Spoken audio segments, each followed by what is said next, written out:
No, God! No, God, please, no! No! No! No! What is going on, everybody? Quancredible here to bring you the review for Black Clover Chapter 279. And I'm pretty sure nobody, nobody called this chapter happening. There's no way anybody could have predicted what was going to happen here. There's definitely a lot of things to talk about and like a lot of like smaller things that branch off. So I'm going to try not to spend too much time on each individual thing I want to bring up. But I'm going to get into it right here. So in the beginning of the chapter, we have wrapping up Marileona versus that giant trash demon or whatever. And it kind of sucks because like I was one of those people that was hoping or thinking that maybe this demon could potentially like have something else to them or like show another side or something. But no, it's just some big hulking monster that just got like low diffed by Marileona. The only thing it really had going for it is that it was a demon, so you didn't need to be arcane or find some way like Marileona did to damage it. So that was all that we got there. A little disappointed, but you know it is what it is. The next thing that we have is we have like the Clover Kingdom group meeting up with the Spade Resistance, and this the only important thing here is Ralph meeting up with kind of his old buddies essentially. Now, one thing here that I wanted to take note of that I could totally be reading too much into. That's very possible, but a thought popped in my head when I seen this panel, and he says that Master Yuno has become a skilled wind mage. In appearance, he's the very image of Lady Seal, and he has Lord Lois's strong heart. And then it immediately flips over to the freaking Scarface guy, and he says like wind magic. I see. Now this again could be looking way too much into it, but like he says wind magic back to him, and that's kind of interesting because I wonder I've never thought about what Yuno's parents' magic types are. Like I don't think we've ever seen them. And even in the anime, we didn't get to see what type of magic Yuno's parents had. Now, obviously, with the events of the Elf arc, everybody's pretty much under the assumption that Yuno's magic is somehow related to Tetsuya, who also had wind magic, as well as Lick, who had sword magic. And it's just really weird because like we never really thought about what Yuno's actual parents had, like what his actual parents' magic was. So there, a very strong possibility that obviously one of them could have had wind magic. But what if it wasn't quite wind magic? Like what if it was something else, but just is calling it wind magic, or everyone else is calling it wind magic?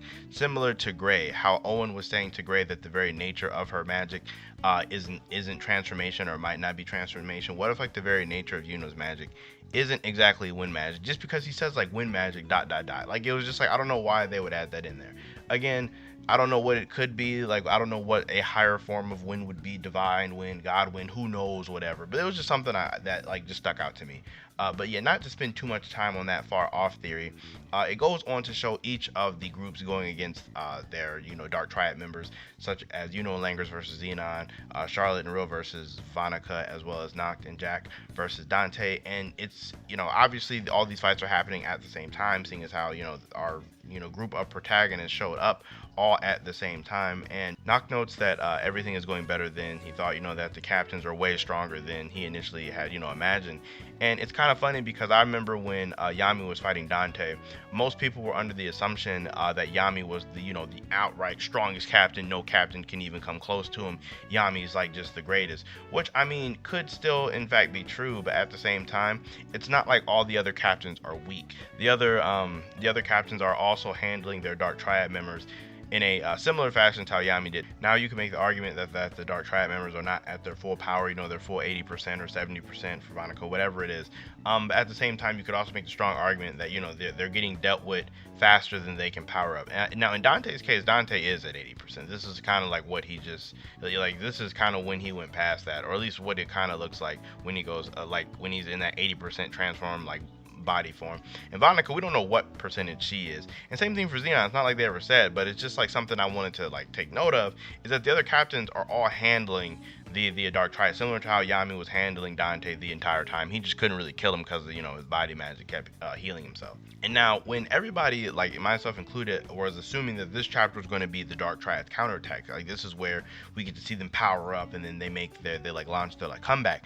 But instead it turns out that the actual tree of a cliff off is actually opening now, like it's actually happening right now. And through this we get to see the roots and all that, nice touch. I did actually really enjoy the the panel of the like Spade Capital kind of, or not Spade Capital, but Spade Castle, kind of like being infested with the roots of the tree. One of the main cool things that we did get to see here was Noct transform into his cat form, or Union Mode Felis, and this like, you know, shows us a couple little things here that Noct can like transform like really quickly, like back and forth between forms. I'm pretty sure no one thought that he couldn't, but just if you were going to think about him in a battle sense or a utility sense, Noct is really useful, seeing as he can just kind of flip between all these modes really quickly, which is kind of neat. But we get to see some of the abilities of the cat form, and one of them is, you know, it's Heaven Shadow Second Sight, which just basically gives him crazy enhanced perception. He's able to see all the way to the lower levels and see that basically Morris is also down there, and he has, you know, sped up this whole process a lot. And now this is like a lot of what I want to talk about right here is with Morris.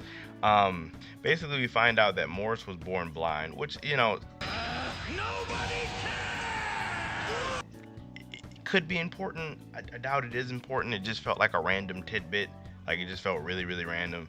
I guess no one really questioned his dark glasses. I mean, it's kind of hard to question them since we haven't seen them animated, so we don't know if they're pitch black or just dark, whatever. Who really cares? But basically, in exchange for being born blind, he was also born a devil host, or he had abilities of a devil host. Like, it's weird because no one really assumed that Morris was a devil host, and it appears that he was a devil host before all this. But he notes that through the power of a devil, his magic made it possible to extract and transplant even Loropechka's wisdom, meaning that Morris's magic is essentially lets him, you know, extract and transplant things. It lets him take away something and put it somewhere else. Some people, after reading the unofficials, were saying it's kind of similar to Asta's mom, or Asta and Levy's mom, Lasita, and I kind of see it, but at the same time, after reading it in the officials, I don't think it's quite as similar as myself and a lot of people may have initially thought, because she can take things that don't have magic and store them in other things. So it's very, they definitely are similar, but at their very principle, they're different, since Morris can definitely affect things that have magic in them.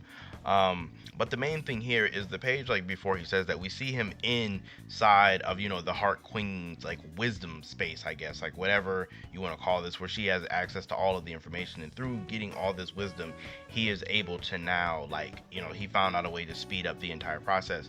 And one thing that I was thinking about is, okay, since he extracted it and transplanted it in himself, does this mean that Loropechka like no longer has access to this knowledge? Because that would be kind of huge. If you think about her character after this arc, you know, whereas a lot of people like think that she's gonna live and God's just gonna die at somehow trying to save her or something. Like her without her wisdom, her with Undying Curse, it's kind of like there are lots of things being taken from her character that I feel like she won't really have much after this arc, so it might even make more sense for her to die in this arc with her wisdom being gone. Like, I'm not for sure she's going to get it back, but I highly doubt it.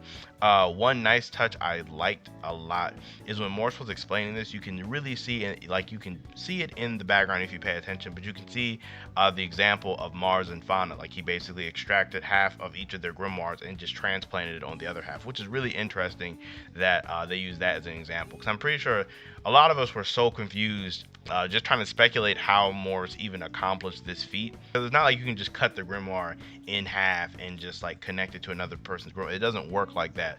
So Morris's magic, or his power, actually makes that very like very, very possible. And even how you could surgically implant these magic stones inside of mages. Morris's abilities like are actually perfect for this kind of thing. And what's even more interesting is, like I said earlier, no one expected him to be a devil host. Like nobody was thinking about a devil host outside of the Dark Triad and like say Asta and like Noct. No one was thinking about them. No one thought that there could potentially be a devil host in the Diamond Kingdom, because he's had this ability since Mars was like a child. So he's been like this for a long time now. But you know, moving on from Morris, because I could go on about him for a while. Noct basically says we have to eliminate this guy now, but it's way too late. The first gate is already open. But the one thing that is important is that the first gate did have two devils in it, as we see right here. I'm not very versed in demonology, so I don't know, you know, like the basic like origins of these guys, all like that. One thing I do want to know is that the female one, her wings, like they kind of look kind of feathery, which I think you know could could symbolize some type of fallen angel type deal, maybe a point in the corner for people that are expecting angels and gods in Black Clover that could maybe be like calling out or calling back to that. Who knows? We're just gonna have to wait and see. But these two devils appear and they just like blow Jack away, and Noct is able to dodge the attack, but Jack just eats all of it and gets thrusted into a wall. And Dante's face is really funny here because he looks like absolutely shocked. Like, he doesn't look like his usual happy or his usual like malice infused stuff. Like, this looks like a face of shock and worry. Like, he looks like he was not expecting this at all. And I want to say this is the face we have not seen Dante make, which makes it like that much more powerful. Basically through this we do get to see like another ability of Noct's cat form. I don't know if you guys remember, but people were calling that he was in that form in the beginning of the invasion because it made him faster, like a speed form. So those guys were definitely right. I didn't really have a prediction on it, but yes, we do get to see, you know, both of these devils. They look mad creepy. They look super creepy. Like, they are, I don't know if they're creepier than the grid. Actually, no, I'm going to say that they're creepier than them because the little wrinkles are just strange. Looks like Tabata's going like full Hungry Joker vibes with these guys, which is really dope to see. And I'm very interested to see how they're going to deal with these guys in the next chapter. Now, as for who's going to step in and fight these guys, a lot of people are saying Nozel and Fuegoleon, seeing as, you know, they are two of the three captains that are definitely around. And like, if you have to think about people fighting together in like a team type fight, you know, out of everyone who's present here, those two make the most sense to fight together, seeing as they have lots of parallels with each other. There is the whole thing that Mereoleona is now free from dealing with, you know, this like big demon god. She could potentially go on and fight these guys. She could 1v2 them, like, because honestly the demon god didn't really boost her, like, it didn't really boost anyone's opinion of Mereoleona higher than it already was, because everyone already knew she was a beast and this demon god didn't appear to be strong. So if Tabata really wanted to boost Mereoleona's rep, he could make her fight both of these guys at the same time, which I don't think she can beat these guys at the same time, but if she does fight them at the same time and like does well, hey, that's more points for her. But outside of you know, the Fuego and Nozel team up, Mereoleona potentially fighting them by themselves, I'm not really for sure how they get dealt with the people we have available, because I don't think that anybody can just like run away from their Dark Triad member, well, you know, mid-fight. There's also the possibility of the like Heart Kingdom group showing up, as well as potentially, you know, the Diamond Kingdom. Who knows? Mars is still out there. He could possibly still pop up. There's still lots of like cards that are in play here. And it's really interesting because I remember at the beginning of all this going on with this invasion, I was wondering, like, I feel like there's way too many groups and not enough people to fight. So, you know, them gradually, like, so Morris is opening the, you know, tree of Cliff-Off gates this much faster. It kind of makes it make more sense to give us a lot more fights. Now, the thing that just bothers me a lot is I don't know if I want like all of the like Heart Kingdom group like beating devils outright. That part would bother me a little bit if they show up and like Luck claps a devil, Leo claps a devil, Charmy claps a devil, Mimosa claps. Like, I don't want everybody clapping devils, because then that just like, it kind of, granted everybody's really strong, but I feel like it's like it takes away from it a little bit if you just make everybody that powerful. But Tabata's really good at not making characters seem too overpowered, aside from Yami and Mereoleona, so hopefully he finds a good way to do it. There is a chapter next week, so we do get to see what's going to happen. I have no idea where this is going to go. Hopefully we get into some fights, or maybe the first wave of reinforcements we get here. Let me know what you guys think down below is going to happen. I'm very curious to know you guys' thoughts. As for my rating on this chapter, right now I'd give it like a solid 8.5. Maybe even a 9, just off of the reveal of Morris was really interesting. Hopefully we get a little bit of Morris flashback. If this chapter would have had a little bit of Morris flashback in it, it would have maybe even got to that 10. Who knows? But hopefully we get some Morris flashback in the future so we can get a little bit more of his character, because he's really interesting right now. Morris is definitely on the up and coming right now in terms of interestingness with Black Clover. But that is all I have for you guys today. Make sure you guys like the video, as well as subscribe to the channel for more Black Clover content. All the support is greatly appreciated. Make sure you guys enjoy the rest of you guys' day, and I will see you all in my next video.